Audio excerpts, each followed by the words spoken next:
예수의 생애를 일컬어서 공생애라고 말합니다.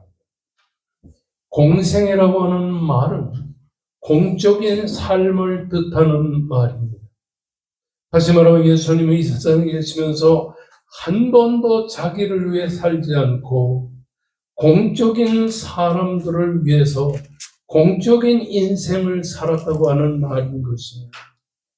이 말씀은 예수께서 사신 삶은 자기를 위해서 산 삶이 아니요 이 세상의 전 인류의 구원을 위해서 세상을 살았다는 말을 강조하는 말씀인 것입니다. 참으로 힘든 삶이 아닐 수 없습니다. 성경은 우리 예수님의 생애를 일컬어서 온전하신 신성과 완전하신 인성을 같이 소유하신 분이라고 말을 합니다.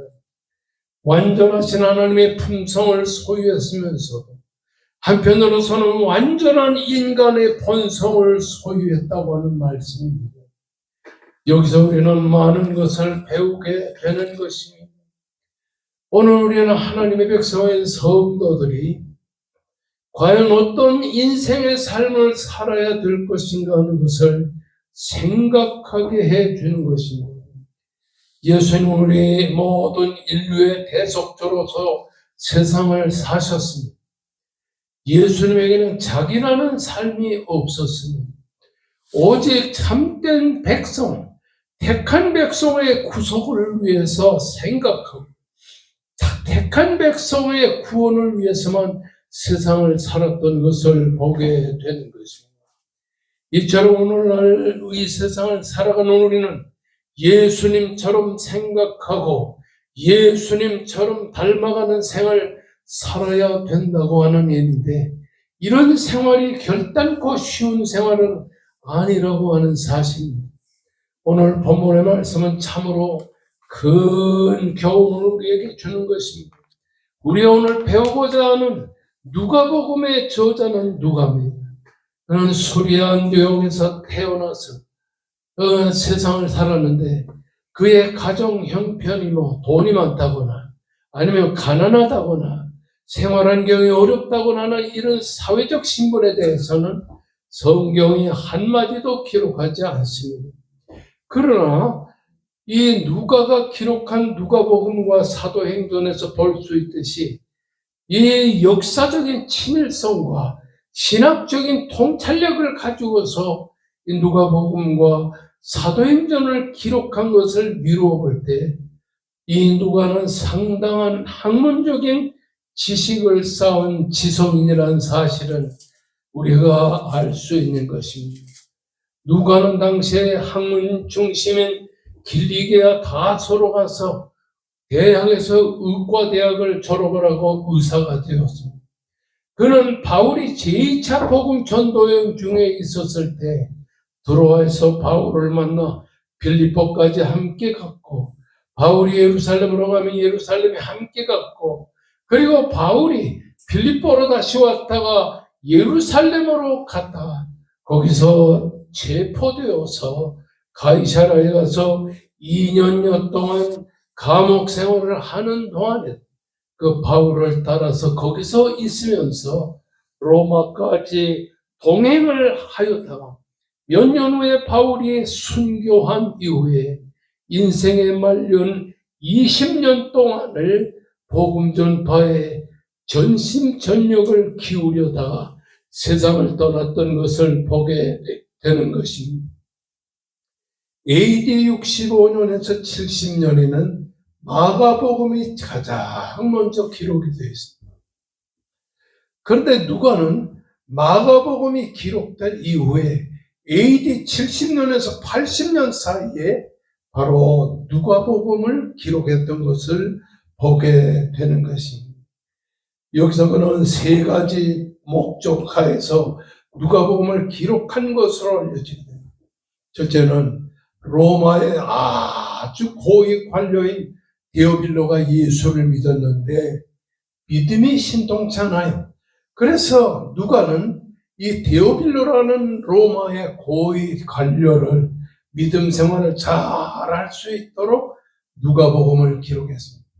예수님은 어떤 분이신지, 이 세상에 왜 오셨는지, 인류를 위하여 십자가를 지시고 죽으시고 다시 사신 예수 그리스도의 인생의 삶에 대해서 누가에게 고이 갈려에게 잘 가르쳐주기 위해서 누가복음을 기록했습니다. 뿐만 아니라 이 누가는 지성적인 이방인들의 신앙을 확실하게 하기 위하여 기록했습니다. 이 말은 무슨 말이냐? 누가복음은 좀 공부를 한 대학 공부도 하고 또는 누가복음은 이 세상을 살아가는 모든 삶에 있어서 남보다 지식이 뛰어난 사람들이 누가복음을 읽으면 빨리 이해가 된다고 하는 사실인 것입니다. 뿐만 아니라 기독교가 이스라엘의 진정한 종교가 되도록 확장시키도록 기록했습니다. 뿐만 아니라 누가복음과 사도행전을 통해서 빈곤과 부 그리고 사회적인 소외자들을 다룸으로써 각 계층의 사람들이 예수를 믿도록 하기 위해서 누가복음을 기록하는 것을 보게 되는 것입니다. 이 누가복음에서 같이 예수 그리스도의 탄생하심과 그의 공생애적인 삶이 오늘을 사는 우리들에게 어떤 교훈을 주는가를 이 본문을 통해서 우리가 보게 됩니다. 누가복음은 세 가지 중요한 교훈을 우리에게 주는데 누가복음은 첫째로 성령과 함께 사신 예수님을 우리들에게 보여주고 있습니다. 누가복음은 성령의 행전을 강조하는 것입니다. 여러분, 성령이라는 말이 신약 성경에마다 여러 번 나오는데 마태복음에는 성령이라는 말이 6번이나 계속 기록이 나오는 것을 봅니다. 그 다음에 마가복음에는 성령이라는 말이 마태복음에는 성령이라는 말이 12번 나옵니다. 마가복음에는 6번 나오고 마태복음에는 12번 나옵니다. 그리고는 누가복음에는 성령이라는 단어가 17번이나 나오는 걸 볼 수가 있습니다.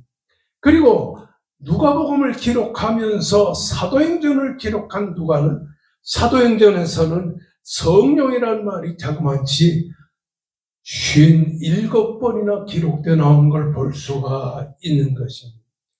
이렇게 마태, 마가, 누가 이 복음의 말씀을 통해서 성령이란 말이 계속 나오는데 오늘 여러분과 함께 공부하는 누가복음에는 17번이나 성령이라고 하는 말이 계속 나오는 것을 볼 수가 있습니다. 성령 하나님은 창조의 사역에서 성부 하나님과 성자 하나님과 성령 하나님과 함께 하셨다고 하는 사실을 이 성경이 우리에게 보여줍니다. 창세기 1장 1절의 말씀을 보면 태초에 하나님이 천지를 창조하시니라 그렇게 말합니다. 여기에 태초에 하나님이 여러 차례 여러분에 강조하지만은 태초에 하나님이 천지를 창조하시니라. 이 하나님이라고 하는 말은 원래 단수로 되어 있습니다. 하나님이라고 하는 말이 원래 엘로힘이라고 하는 말인데 단수로 되어 있는 것을 볼 수가 있는 것입니다. 그런데 히브리 말로 하나님이라고 하는 이 단수로 되어 있는 말이 히브리 사람들은 장음 복수형으로 표현을 하게 되는 것입니다. 그래서 히브리 사람들은 이스라엘 사람들은 엘로힘이라고 하는 고유명사가 나올 때마다 이 하나님을 복수형으로 읽게 되는 것입니다. 분명히 문법적으로는 단수로 되어 있지만은 복수형으로 읽게 되는 것입니다. 그러므로서 히브리 사람들은 창세기 1장 1절에 태초에 하나님이 천지를 창조하시니라는 하나님을 복수로 읽으면서 성부 하나님, 성자 하나님, 성령 하나님, 삼위일체 하나님이라고 하는 뜻을 거기서 보게 되는 것입니다. 성경을 보게 되면 창세기로부터 시작하여 요한계시록까지 삼위일체라고 하는 말이 한 번도 나오지 않은 것을 볼 수가 있어요. 이렇게 신구약 성경에 삼위일체 하나님, 성부 하나님, 성자 하나님, 성령 하나님이라는 말이 한 번도 나오지 않는데도 불구하고 성령은 삼위일체 하나님을 우리에게 가르친 겁니다. 창세기 1장 1절에 하나님이 천지를 창조했다는 엘로힘이라는 하나님은 원래 단수지만은 이것을 히브리 사람들은 장원 복수형으로 기록해서 성부 하나님, 성자 하나님, 성령 하나님을 가르친다고 생각했기 때문이라고 하는 사실인 것입니다. 천지를 창조하시니라. 여기서 성부 하나님, 성자 하나님, 성령 하나님은 천지를 창조하신 하나님이라고 하는 사실인 거예요. 그렇습니다. 성부 하나님, 성자 하나님, 성령 하나님, 삼위일체 하나님은 하나님이 세상을 창조했을 때 보통 사람들이 성부 하나님이 세상을 창조했다 이렇게 생각하지만 그게 아니고 성부 하나님, 성자 하나님, 성령 하나님, 삼위일체 하나님이 천지 창조에 함께 하셨다고 하는 사실인 것입니다. 아멘. 그래서 창세기 1장 26절에 보면 하나님이 이르시되 우리의 형상을 따라 우리의 모양대로 우리가 사람을 만들고 우리라는 말을 3번씩이나 반복 강조하는 것은 성부 하나님, 성자 하나님, 성령 하나님은 창조의 사역에 함께 하셨다라고 하는 사실을 우리들에게 보여주고 있는 겁니다. 아멘. 뿐만 아니라 삼위일체 하나님은 우리 인간의 구원을 위해 함께 하셨다고 하는 사실인 것입니다.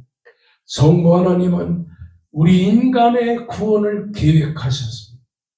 창조 세계, 세상을 창조하기 전에 하나님은 우리를 이 세상에서 구원하기 위해 구원의 백성으로 누구를 선택할 것인가 하나님이 생각하다가 이 세상을 창조하기 전에 성부 하나님은 이 세상에 장차 태어날 사람 중에 누구누구를 구원하겠다는 하나님의 구원의 계획을 성부 하나님이 세우셨습니다. 그리고 성자 하나님은 하나님이 구원하기로 생각한 그 하나님의 구원의 백성을 때가 되매 이 세상에 오셔서 십자가를 지심으로 인류의 죄와 사망에서 구원을 완성하시고 성령 하나님은 성부 하나님이 계획하시고 성자 하나님이 완성하신 인간의 구원을 이루시오 구원의 백성으로 인치셨다라고 하는 사실인 것입니다. 아멘. 누가복음 3장 21절의 말씀을 보면 백성이 다 세례를 받을 때 예수도 세례를 받으시고 기도하실 때 하늘이 열리며 그 다음에 22절에 누가복음 3장 22절에 성령이 비둘기와 같은 형태로 그의 위에 강림하시리니 창조의 사역에 성부와 성자와 함께 하실 성령 하나님께서 예수님께서 세례를 받으시고 났을 때 예수님에게 성령이 비둘기처럼 함께 강림하시다라고 하는 사실입니다.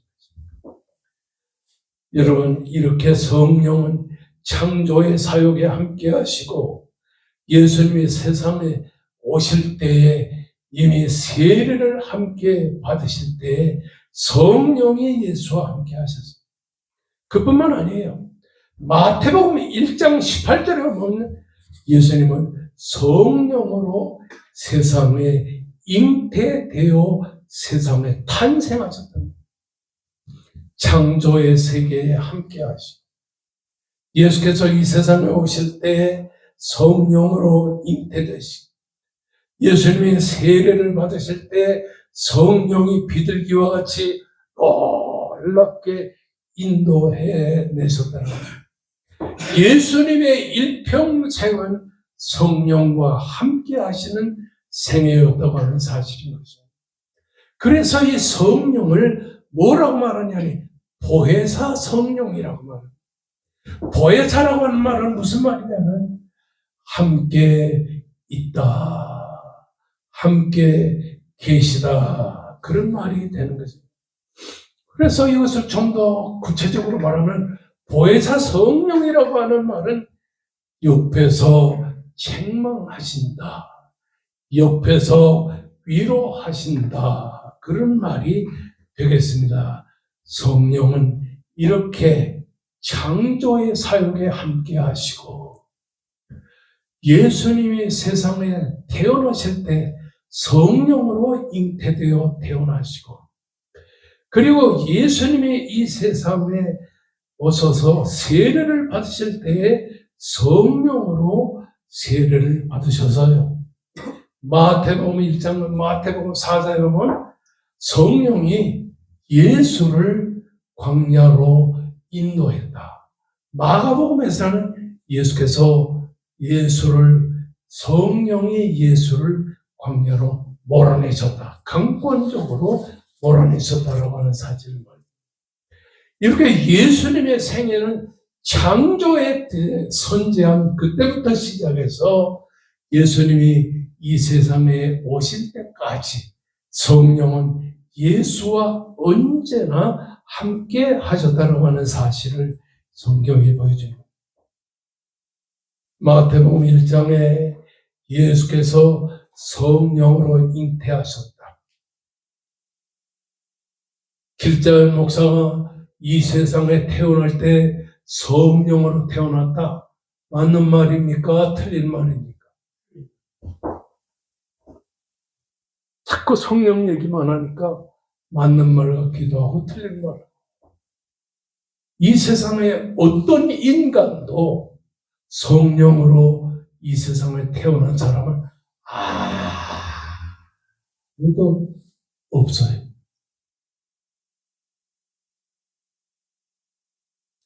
여러분 성경에 보게 되면 말씀이 육신이 되어 말씀이 육체가 되어 이 인간의 육신이라는 말은 헬라어에서 두 가지 단어가 있어요. 첫째는 삭스라고 하는 단어가 있고 두 번째는 소마라는 단어가 있어요. 삭스라는 말은 부패하고 연약한 육체를 말하는 거예요. 그래서 우리가 아는 이 요한복음 1장 14절에 말씀이 육신이 되어라는 말은 삭스가 되어라는 말이 아니고 소마가 되어. 삭스라는 말은 부패하고 연약한 육체를 말하는 겁니다. 여러분이나 저나 이 세상에 어머니 뱃속에서 10달 동안 있다가 이 세상에 태어난 것은 삭스로 태어난 겁니다. 부패하고 연약한 인간성을 소유했단 말입니다. 그러므로 인간은 누구를 막론하고 이 세상에 태어나서부터 죽을 때까지 누구나 다 죄인으로 세상을 사는 것입니다. 생각하는 것이 죄악적이에요. 말하는 것이 죄악적이에요. 생활하는 것이 죄악적이에요. 그런데 예수 그리스도께서 이 세상에 태어나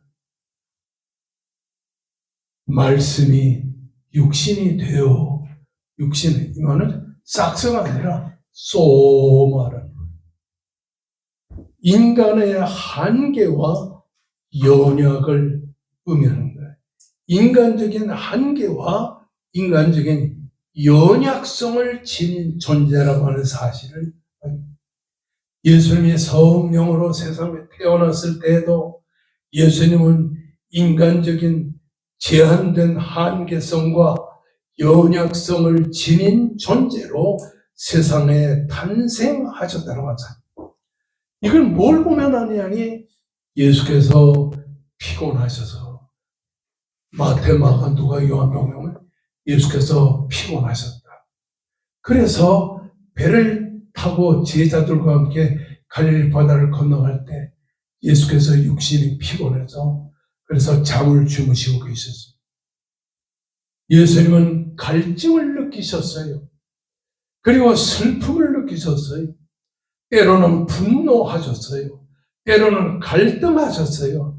때로는 순환과 죽음을 당했어요. 이렇게 예수님은 한계성을 지닌, 연약성을 지닌 인간의 육체, 소마를 가지고 세상에 탄생하셨다고 하는 사실인 것입니다. 그래서 예수님은 자신이 소유하신 이 완벽한 인성에서 우러나오는 아픔과 고통을 무엇으로 해결했는가? 성령이 함께 하심으로.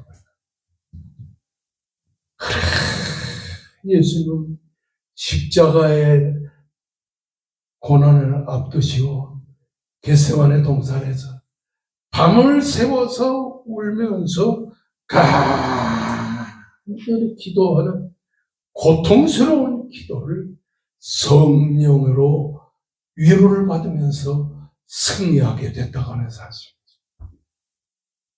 오늘도 피곤과 갈증과 슬픔과 분노와 갈등과 순환과 죽음을 성령의 위로로 이기신 예수님처럼 오늘도 우리가 세상을 살면서 피곤한 인생, 그리고 육체의 질병의 고통, 그리고 남편이 이르는 슬픔, 아내의 이르는 슬픔, 때로는 나를 괴롭히는 사람에 대한 분노와 갈등, 이런 걸 어떻게 이기는가?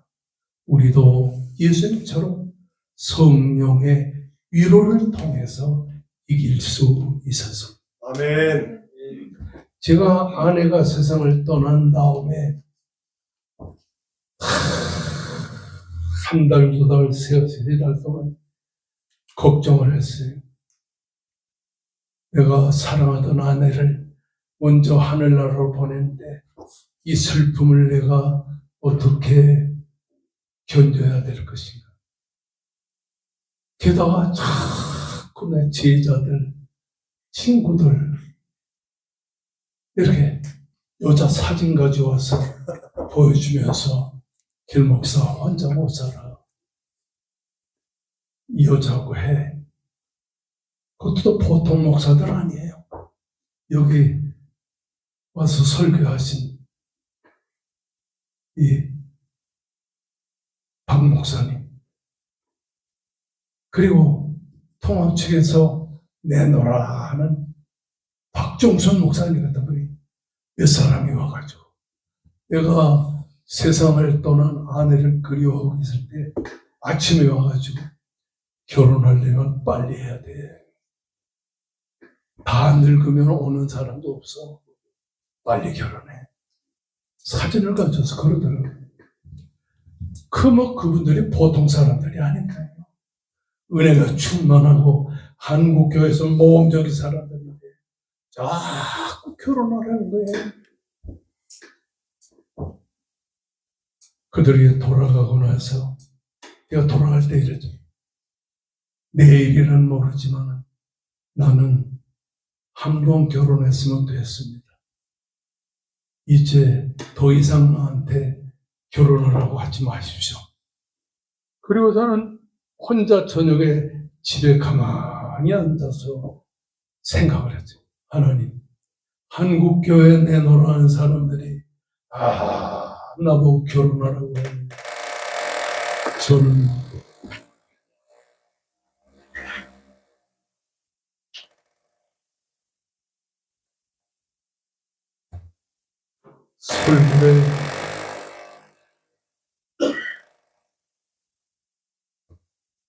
설교가 은혜가 없는지 이렇게 이상한 소리가 나요. 그래서 하나님께 간절히 기도를 했습니다. 나는 혼자 살고 싶습니다. 그래 하나님, 내가 혼자 살 수 있도록 내게 힘을 주십시오. 그런 기도를 한 지 지금 11년째인데요. 결혼하고 싶은 생각이 한 번도 없어요. 아멘. 게다가 백합전원교회 성도들은 나보고 결혼하는 사람 한 사람도 없어요. 보통 사람들이 아니에요.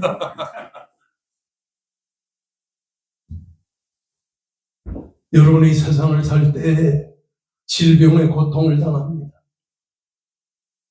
경제적인 어려움에 시달리기도 합니다. 그리고 이웃과의 갈등을 통해서 말할 수 없는 어려움에 직면하기도 합니다.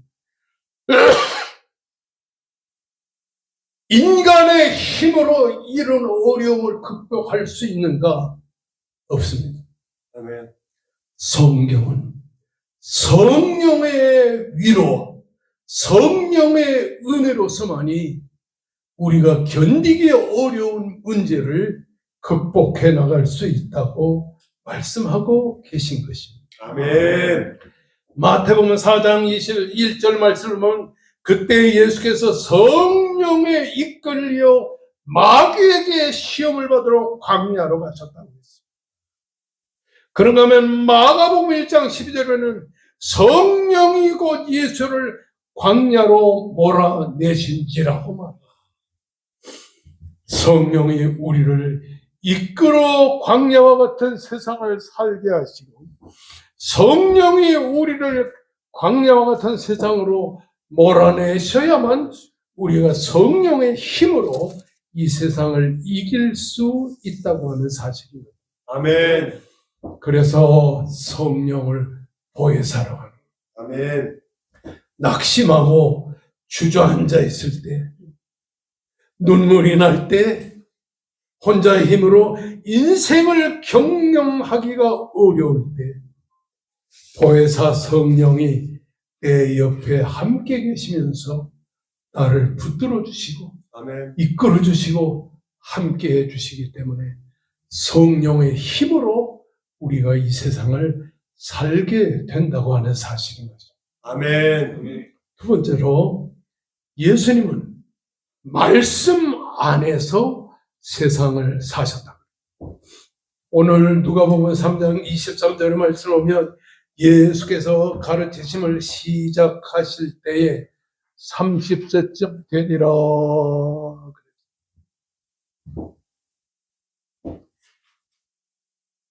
요한복음 1장 1절의 말씀을 보면 태초에 말씀이 계시니라. 이 말씀이 하나님과 함께 계시더니 이 말씀이 곧 하나님이라고 강조하고 있습니다. 말씀이신 예수님은 나이가 30세쯤 될 때에 사람들에게 말씀을 가르치기 시작했다. 이 말은 무슨 말일까요? 창세기 1장 3절에 하나님이 이르시되 마르 엘로힘, 말씀은 하나님의 전부라고 하는 사실입니다. 그렇습니다. 말씀은 하나님의 전부입니다. 그러므로 말씀으로 세상을 산다고 하는 사실은 하나님의 전부로 세상을 산다는 말씀과 똑같은 말씀인 것입니다. 사람은 하나님의 전부를 가져서야 세상을 승리하고 세상을 살 수 있다고 하는 사실입니다. 여러분 성경에 보면 히브리 사람들은 12살 때에 남자들은 예루살렘으로 올라가서 거기서 제사를 드렸었습니다. 12살이라고 하는 말은 완성된 자를 의미하는 것입니다. 그런데 이 예수님이 12살 때에 예루살렘에 올라가서 거기에 며칠 있다가 부모님들 따라가지 않고 예루살렘 예배 성전에서 거기서 그 이스라엘의 지도자들과 함께 말씀을 들으며 물으며 있을 때 사람들이 그 지혜와 대답을 듣고 다 놀랐다고 하는 사실입니다. 12살쯤 됐으면은 말씀도 가르칠 수 있고 그리고 하나님의 말씀에 대한 질문도 답할 수 있는 완전한 나이를 의미하는 거예요. 근데 오늘 이 본문의 말씀을 보면 뭐라고 했습니까? 예수께서 가르치실 때 예수께서 가르치기를 시작할 때 30세쯤 되니라. 왜 12살 때 성경을 가르치지 않고 30세쯤 됐을 때 가르치셨을까? 민수기 4장 3절의 말씀을 보면 30세의 나이는 제사장들이 본격적으로 자신의 임무를 시작할 시기. 예수님은 인류와 하나님 사이를 중재하는 영원한 대제사장의 사역을 수행할 시점이 나이가 30세쯤 됩니다. 사내들인 공회 자격도 30세의 나이라. 그래서 오늘 본문의 말씀에 보면 누가복음 3장 23절에 30세쯤 되니라. 예수께서 가르치시기를 시작할 때 나이가 30세쯤 되니라.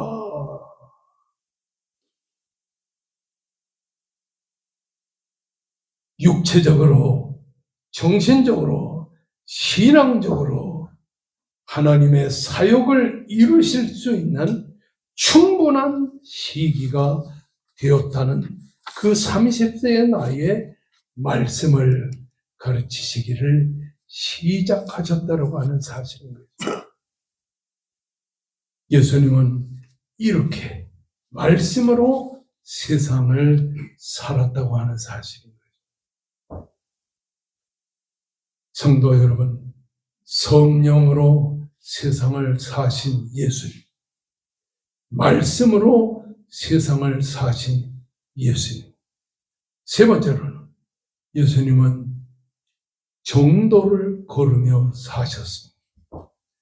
창세기 5장 3절의 말씀을 보면 인류의 조상인 아담이 130세에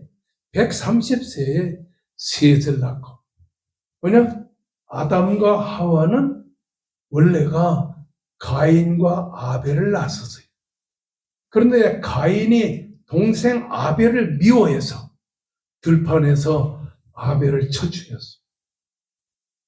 그래서 하나님은 아벨을 세워서 아담의 후계손으로 삼으려고 하시던 하나님은 아담이 형에 의해서 죽임을 당하고 났을 때 하나님께서는 창세기 5장 4절 뭐라고 그랬냐면 아담이 셋을 낳은 후에 3절에 아담이 130세에 셋을 낳고 셋을 낳은 후에 800년을 지나면서 자녀를 낳았어요. 여러분 혹시 이 세상에 아담과 하와가 있고 그 아담의 후손인 가인이 그 동생을 죽였는데 이 세상에 어떻게 이렇게 많은 인류가 태어났을까? 의문점이 있을 겁니다. 근데 거기에 대한 답을 창세기 5장에서 이렇게 말을 합니다. 창세기 5장 3절에 아담은 셋을 낳은 후에 800년을 지나면서 자녀를 낳았다. 그래서 아담은 930세까지 세상을 살지 않았어요. 그런데 아담은 130세 그 아들 가인이 아벨을 죽이고 났을 때 130년의 세월이 지나서 셋이라고는 아들을 낳아서 그 셋의 혈통을 통해 예수 그리스도가 이 세상에 태어나신 것입니다. 아멘. 거기 보면 셋을 낳은 후에 800년 동안을 지내며 자녀를 낳았다. 창세기 5장에 보게 되면 이 4절에서부터 시작해서 계속 아담이 130세에 아들 셋을 낳고 800년을 지나면서 다른 자녀들을 많이 낳았다. 그때 성경에 보게 되면 아담과 하와 이후에 셋의 아들, 그 아들 예수 그리스도에 오실 때까지 쫙 있는데 거기에 어떤 말이 자주 나오냐니 누구는 몇 살에 자녀를 계속 나. 아담은 130세에 셋을 낳고 800년 동안 살면서 800년 동안에 성경에 기록되지 않은 다른 자녀들을 계속 낳은 것을 보게 됩니다. 이런 말이 창세기 1장에 5, 6번이나 계속 반복되는 것을 보게 되는 것입니다.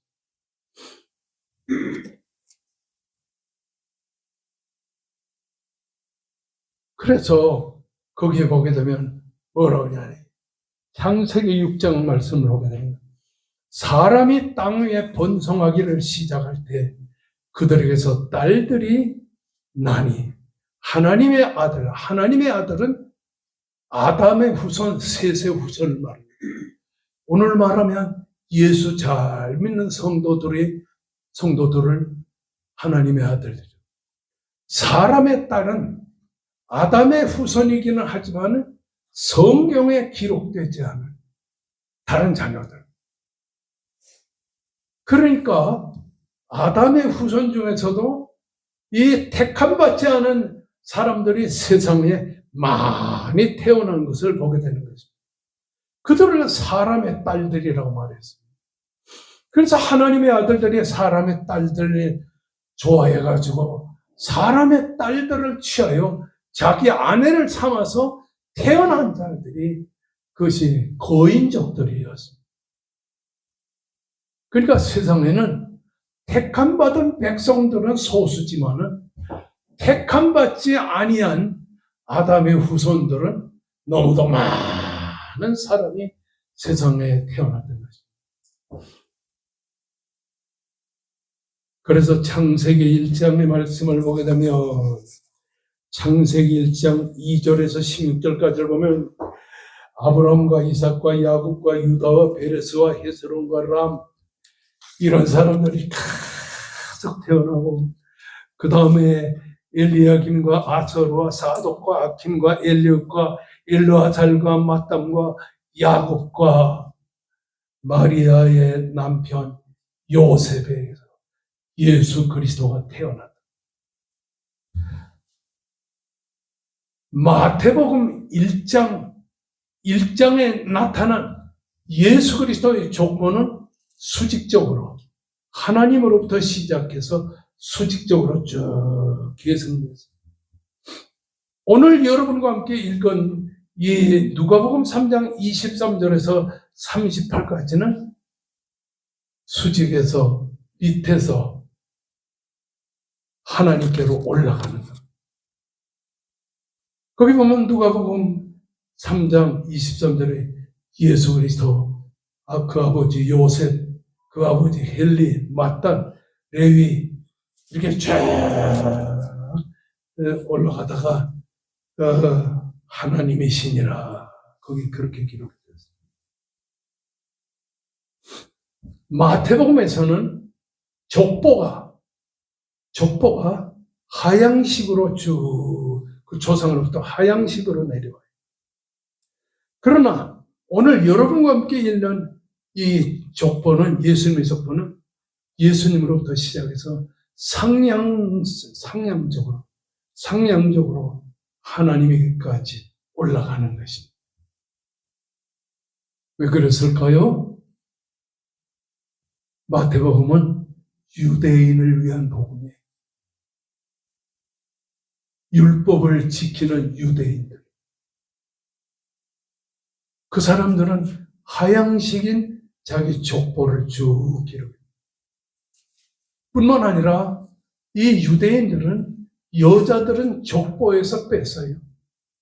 그런데 마태복음에 보면 여자 이름이 5번이나 나와요.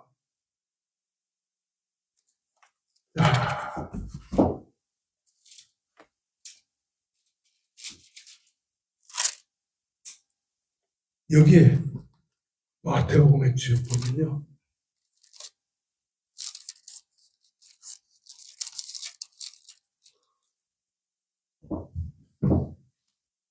다말이라는 여자가 나와요. 라합이라고 하는 여자가 나와요. 루시라고 하는 여자가 나와요. 우리아의 아내 밧세바가 나와요. 이 사람들은 다 윤리적으로 타락한 이방인이요, 타락한 존재. 정상적인 남자들의 이름만 족보에 올리던 그것과 달리 여자들의 이름, 그것도 범죄한 여자들의 이름, 여기 기록된 것은 뭐래요? 이 마태복음을 통해서 예수님이 가르친 건 뭐냐면, 어떠한 죄를 져서도 예수 그리스도 안에 있으면 용서함을 받는다. 그래서 예수님 이런 인류를 죄와 사망에서 구속하시기 위하여 이 세상에 오셨다는 것을 가르쳐주기 위하여 그 족보에 여성들의 이름을 쭉 기록했어요. 두 번째는 누가복음에 보면 맨 나중에 말하냐니, 아담이여 그 위에는 하나님이시니라.